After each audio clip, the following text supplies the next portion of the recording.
Okay, so Dr. Pallos is a dentist and not a conventional dentist, right? So there's concerns about amalgam fillings and about root canals, and Dr. Pallos is here to inform us and give us great information on the link of these treatments to our health.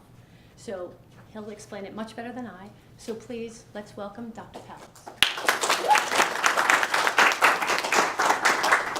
Okay, I'm really happy to be here, and because we're small enough of a group, we can just talk, you know, have good conversation, understand each other.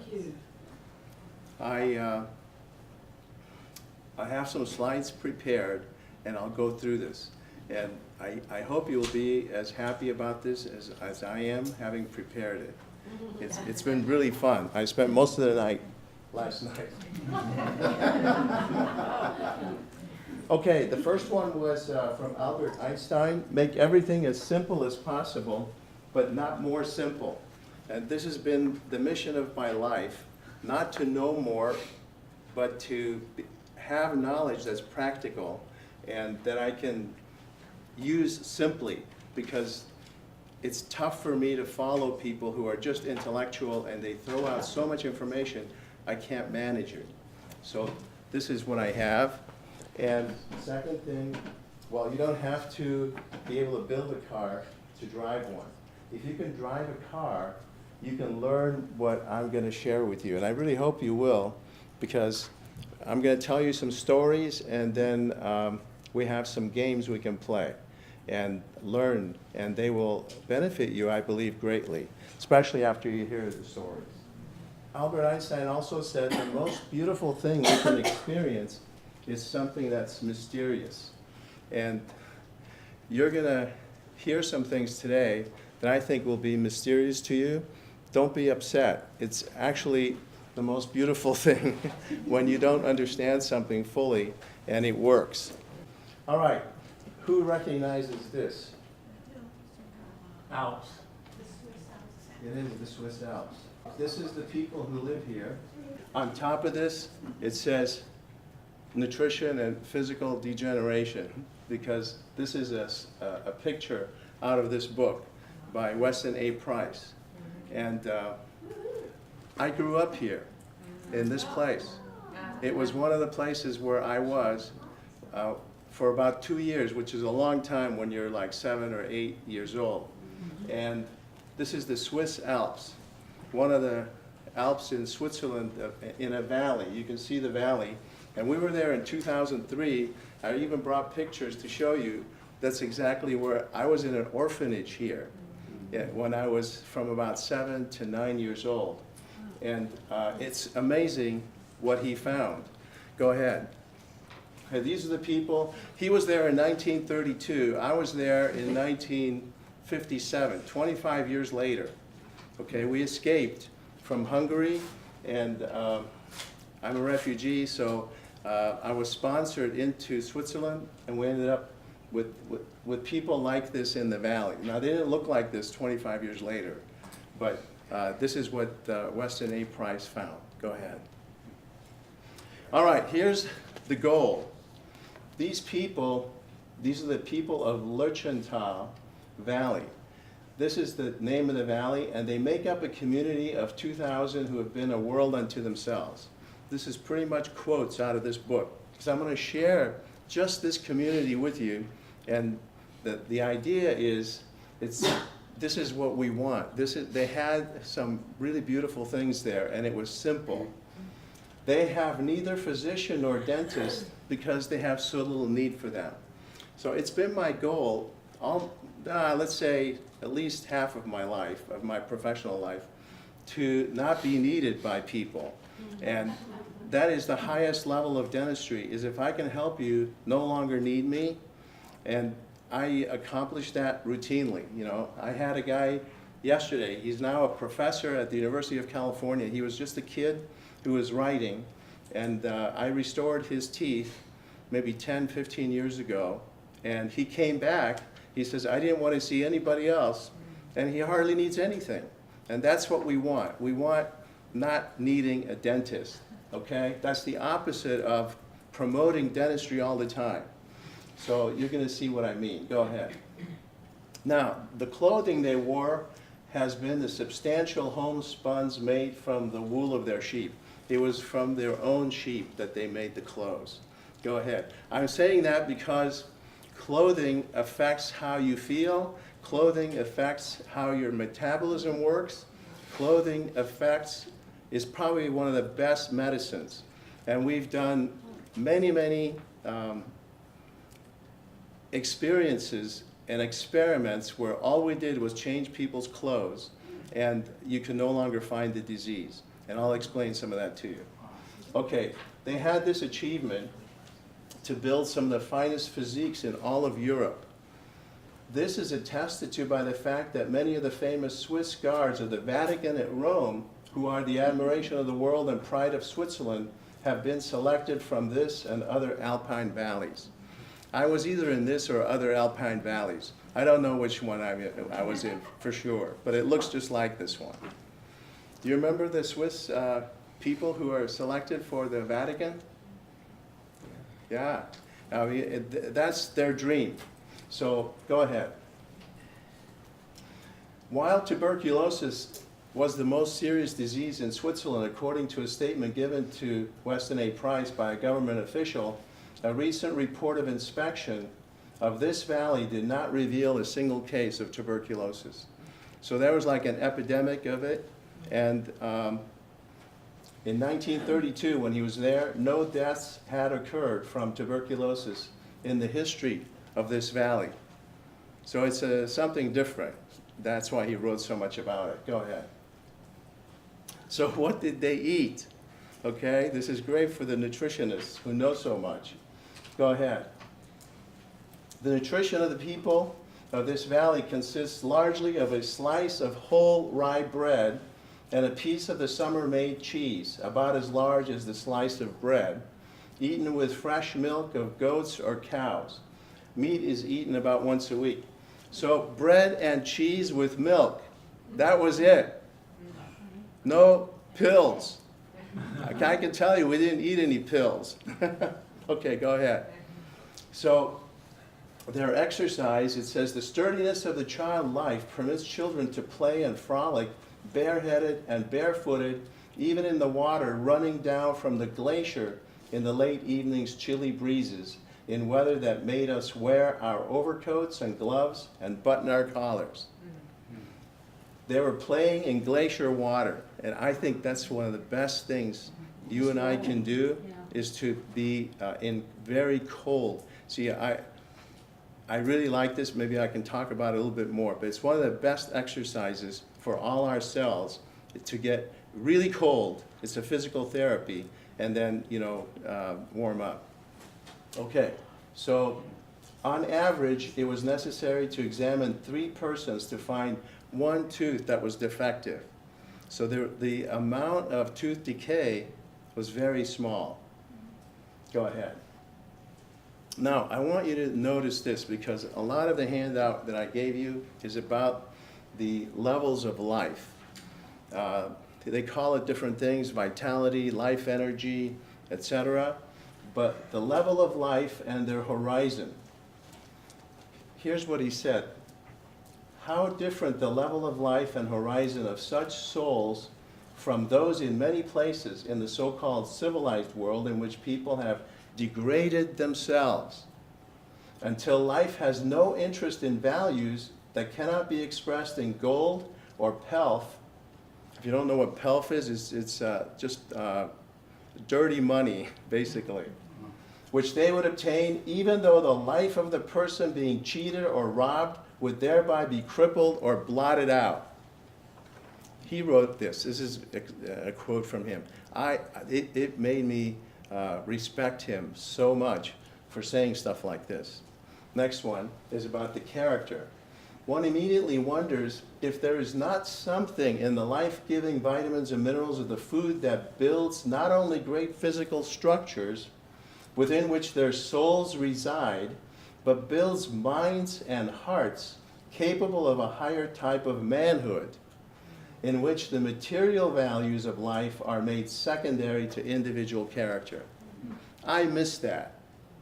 I miss that around here, especially the last few decades.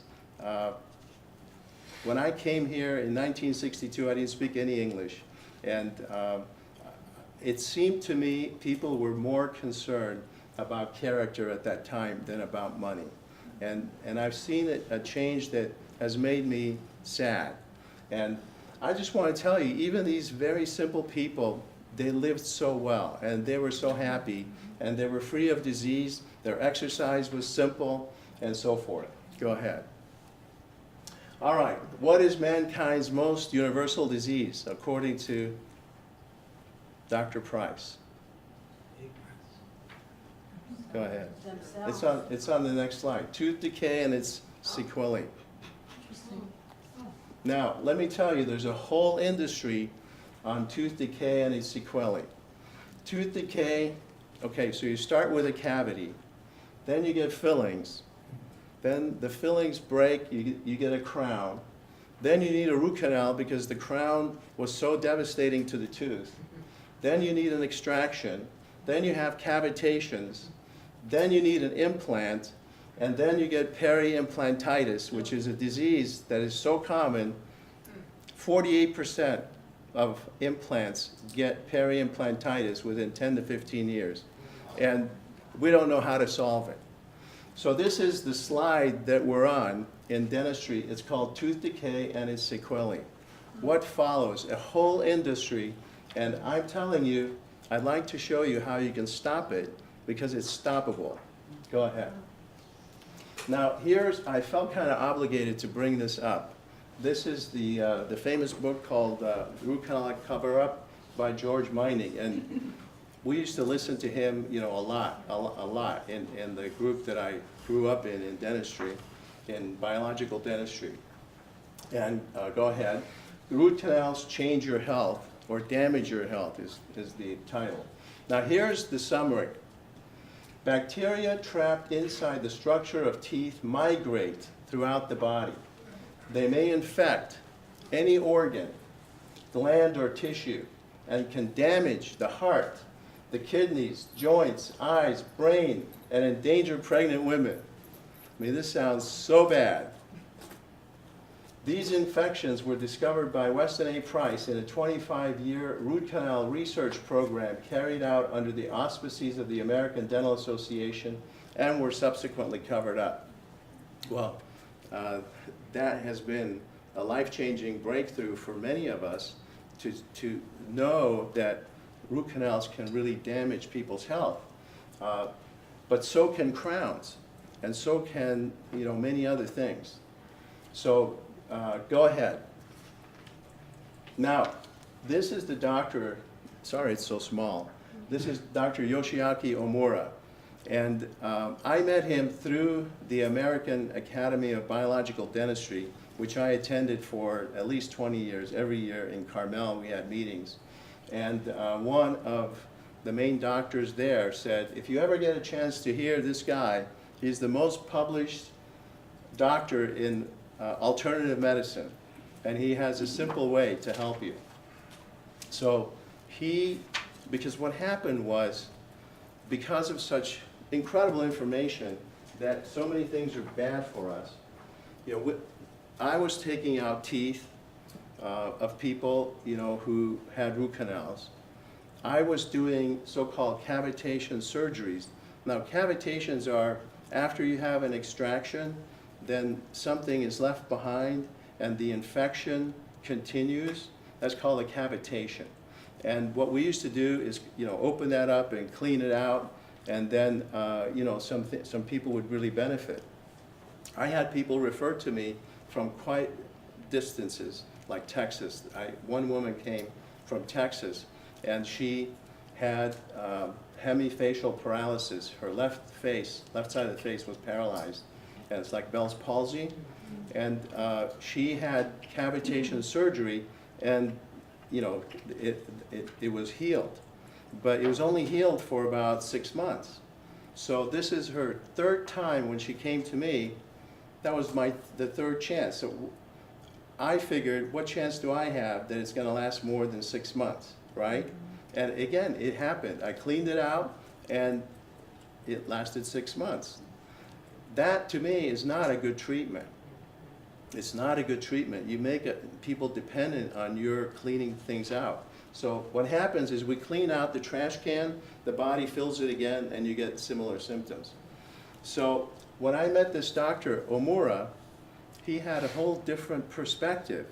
And it's mind-boggling. It blew me away. I mean, it was tough for me to believe it, and still tough for me to believe it every day. And I experience it, you know. Go ahead, let's see what the next one says. Okay, so this is a reminder for me to tell you some stories. This man, I know because, you know, it's been 14 years. He had brain surgery 3 times, once in Taiwan and twice at UCLA. And he was going to have a 3rd brain surgery for a serious brain tumor called anaplastic astrocytoma. And UCLA was going to do a 3rd surgery. The day before they canceled it, they said, we don't think we can help you, and sent him home and said, you know, that's all we can do. So his father knew a professor at New York University who knew Dr. Omura, and they flew him to one of his conferences in New York. And he was given just a few months to live, and this is now the 15th year, I believe, since that time. And he did very simple treatment, and we see him usually once or twice a year. And I can tell you, it's amazing. So what happened, when I met Dr. Omura, it blew my mind. Now, one of the first handouts you have is Dr. Fulford's The Touch of Life, and he calls it, yeah, and he talks about the life. And the part I have you read here is that he was challenged. Everything he knew was challenged by an experience very similar to what I had with this Dr. Omura, in that there was, well, you can read it, but what he concluded was, it is better for me to give up what's wrong and go with the truth, because and assume that my assumptions have been challenged and I have to change my life. And that's basically what he did. That's what his book is about. He wrote it so well that I wanted you to have that. Not yet. Oh, yeah, maybe, okay. This is our dog. Okay. All right, I'll tell the dog story first. This dog has a tumor right here, and she was diagnosed 9 months ago. Last September, she was diagnosed with terminal cancer, mast cell carcinoma, I believe. And the dog oncologist gave her 6 months to live, no more, you know. And they wanted her on prednisone and so forth.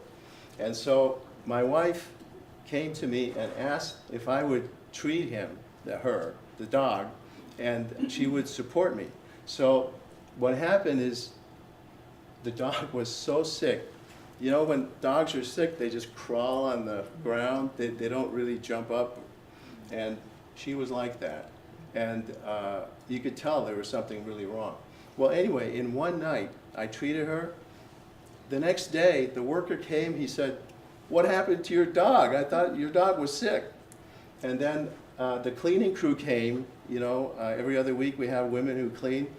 And they said, "If that dog is sick, I'm more sick than that dog." She got so much energy back, and the whole neighborhood noticed.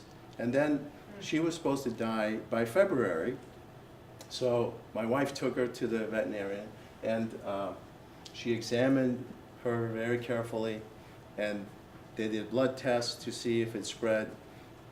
And then she said, "Could I refer other dogs to your husband?" What did you do? So what I did was, one of the things we were doing at the time, we were giving vitamin D3, and it's not the vitamin D3 only. Vitamin D3 has a receptor on every cell, and it's very similar to DHEA in that. And what Dr. Omura came up with was, if you get the right dose of something that's really good for you, like this vitamin D3, then many, many things happen that are excellent, like, you know, you can live instead of die. That's the main thing. But you can also feel better. I mean, your energy changes, your perspective, and so forth. So that's what we're doing right now, is giving her just vitamin D3, hiding it. And in cheese, right now it's cheese, because the hamburger, it's not a consistent quality. And so we've gone through stuff. So what I'm trying, this is where I want to make the point. This doctor came up with a method to tell the difference between something that's good for you and something that's not good for you. And he calls it bi-digital O-ring test, BDORT. And because of this test that I want to show you here today, that all of you can learn. If you can drive a car, you can learn to do this, okay? This is not that big a deal. It's a skill. You have to do it. It's like riding a bike or driving a car. You have to learn how to do it. But if you learn how to do it, you can tell the difference between clothes that are not good for you and clothes that are good for you. Now, I have in your handout this book that I think you told me about. Yes. It's called Killer Clothes. And the title is How Seemingly Innocuous Clothing Endanger Your Health. And on the back it says, the clothes you wear may shorten your life. Okay, so it has 160 references. Okay, so Dr. Omura found, because of this testing, that certain things will either be good for you or not so good. Now, you can have two things that look exactly alike, like a pound of hamburger, but it's not the identical hamburger that got into that pound that's being sold. So whatever the condition of the cow that ended up in that pound of hamburger, that dictates how good that hamburger is for you. Now, you can tell whether it's going to be good for you or not good for you. And that's what revolutionized my practice of dentistry. When I could tell, and I started to work with him very one-on-one, and I could tell you, this is now 17 years I've worked with him, and whenever I bring up something, like I would bring up cavitations and this and that, and he always says, dentists should save teeth. Dentists should save teeth. And then when I tell him our objections, he says, we have to solve that problem. So he always says, he must have said it to me 100 times, whatever the problem is, we have to solve that problem. And he just doesn't give up. And that's what I like, and I think that's the reason this dog is alive and does not know she has cancer today. I mean, that is such a joy to us.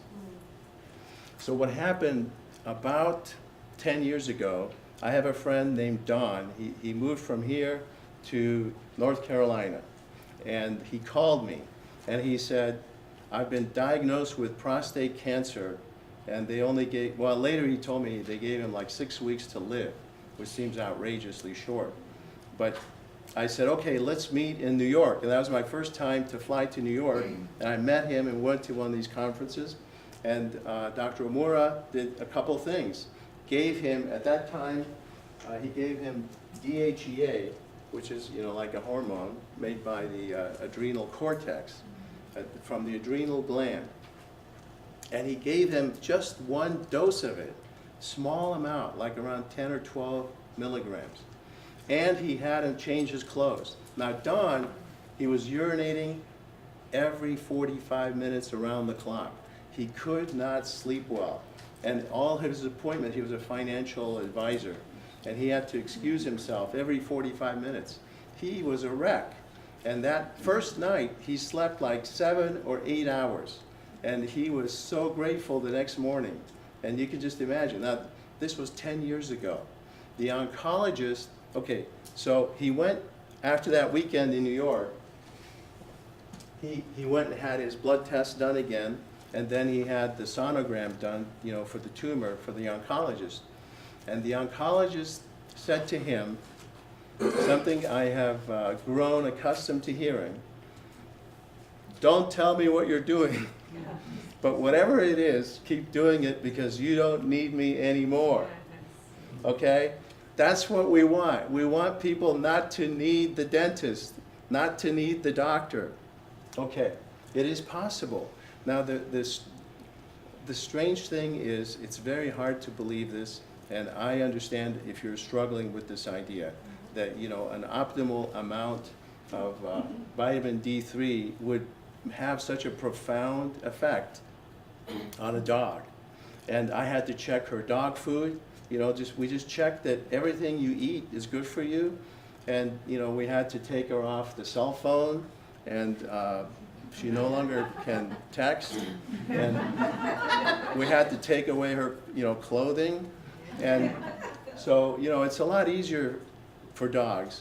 And it's a lot easier for me to tell people about a dog because it's not a human.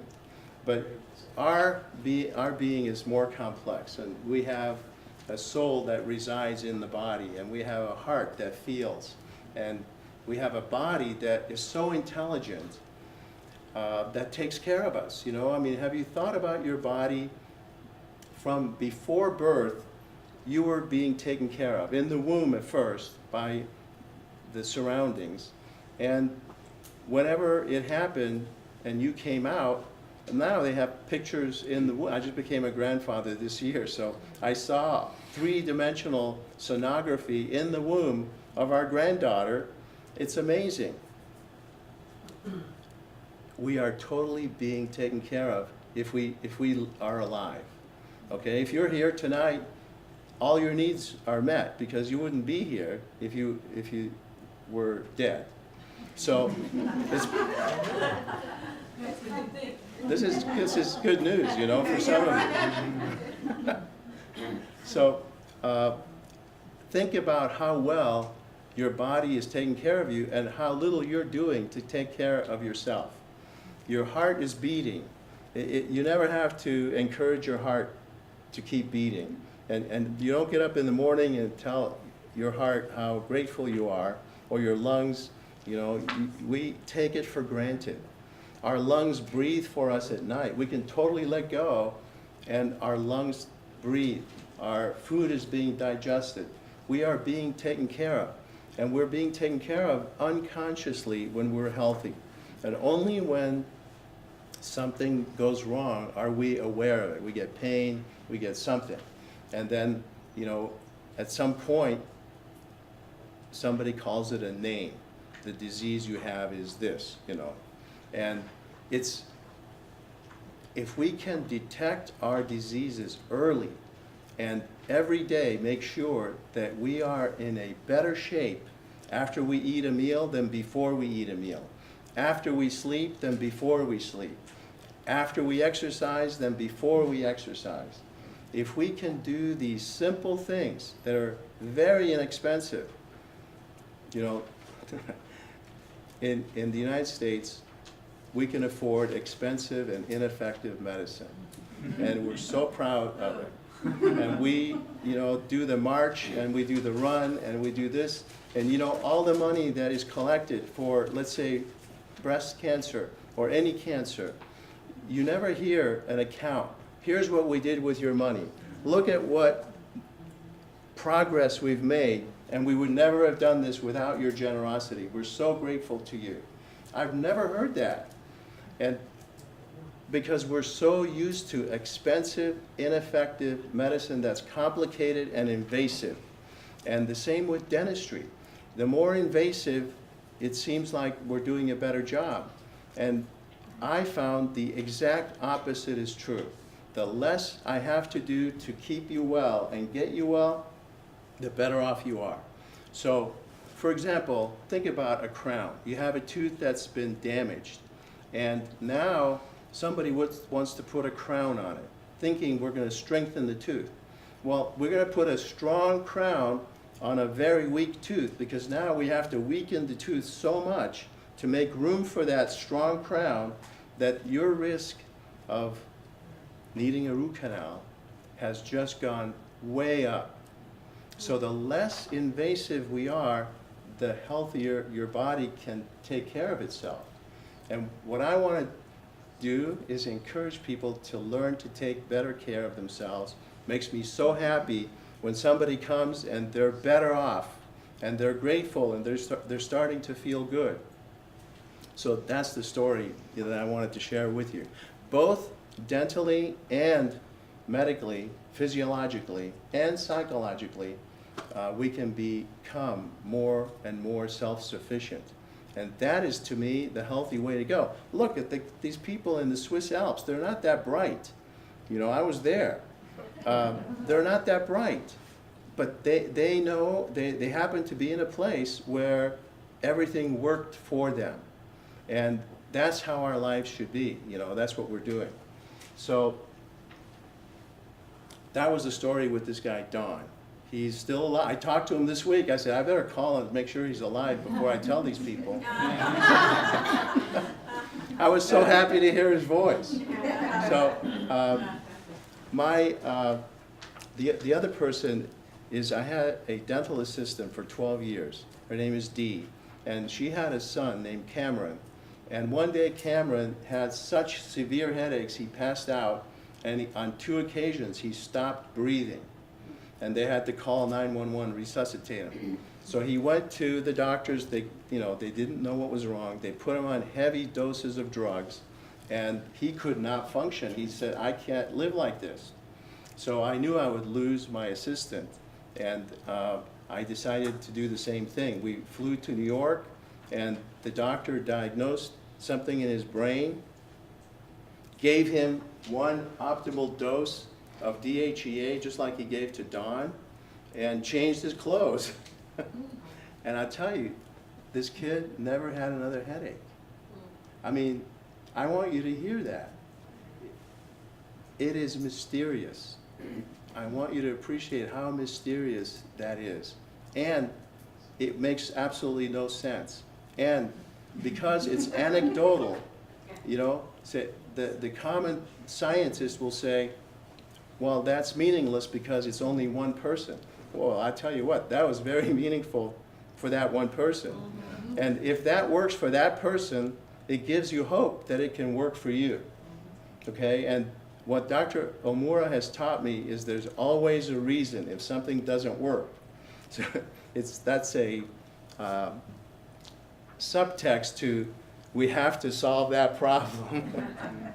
Okay, there's always a reason if it's not working. So I have, in the last 17 years, modified my life to be able to teach you these simple things, very simple things. So I've told you the stories, now let's see what else we have. I was running out. Okay, now this is kind of, I don't know if I can, it's that mode, okay. All right, this is a root canal treated tooth with a crown on top that's part of a bridge. And we call that an abutment crown. That's a fake tooth over there. We can see down below there's no tooth. Go ahead for the next one. I think we have it. All right, so here's the back tooth. Here's that tooth where the tooth was lost. I mean, the fake tooth where the tooth was lost. That's called a bridge. Now, wherever this tooth, whatever condition it was in, if that were to still have an infection, that would be called a cavitation. And, you know, dentists make a lot, I used to make a lot of money doing cavitation surgeries. The problem is they're not long-term successful. And I could not live with that. I would rather do something that I can't make much money on and that's successful.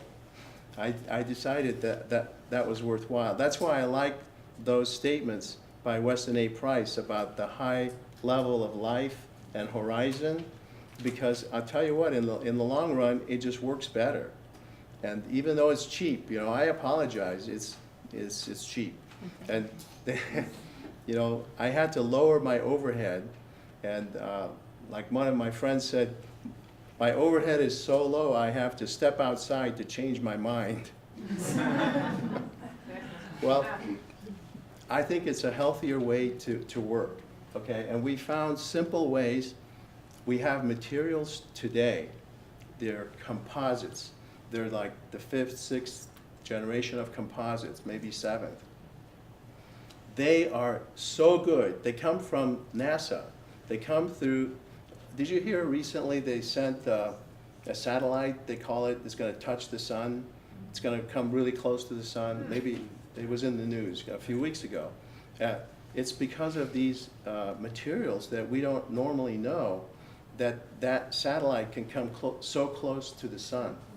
And the re-entry vehicles that have to re-enter our atmosphere, they would burn up.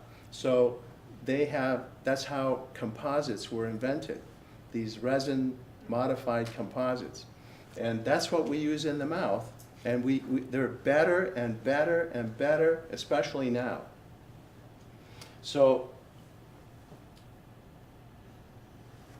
go ahead with the next one. Okay, well, unfortunately it doesn't show well. There are 2 more teeth with root canals in front, okay? Now, I respect Weston A. Price. I respect his rabbit studies and how many rabbits died, and I think it's true that the bacteria that are stored in the structure of teeth can affect people. But it doesn't affect you all the time. Like bacteria, our body takes care of us so well that it contains a lot of these potential infections. But when you become vulnerable, everything starts being a major problem. And it gets bigger and bigger, and little infections become big infections. You know, I was expert witness on a case where a 42-year-old ex-Marine with a beautiful wife and child died 8 days after a tooth extraction in Las Vegas. Okay, so it still happens. Things get, and his life would have been saved just by taking simple antibiotics, penicillin-based, okay? That is not what's happening with root canals. And that's also not happening with mercury, okay? Mercury and the infections related to root canals are the 2 most debated things in dentistry.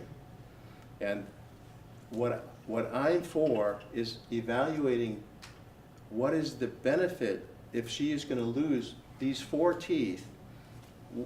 What are we going to do then? You know, what's a better answer?